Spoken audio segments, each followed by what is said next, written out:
নমস্কার বন্ধুরা, আপনারা দেখছেন অনিতা ভিলেজ কিচেন। বন্ধুরা, আজকে আপনাদের দেখাবো বিলের পুঁটি মাছ দিয়ে পালং শাক দিয়ে মাছের ঝোল।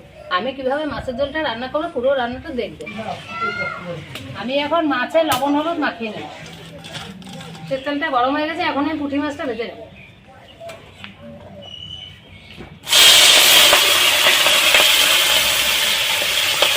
পুঁটি মাছটা ভাজা হয়ে গেছে, এখন আমি তুলে নেব।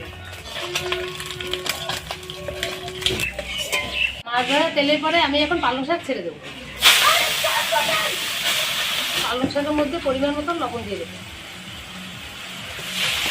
পরিমাণ মতন হলুদ দিয়ে দেবো।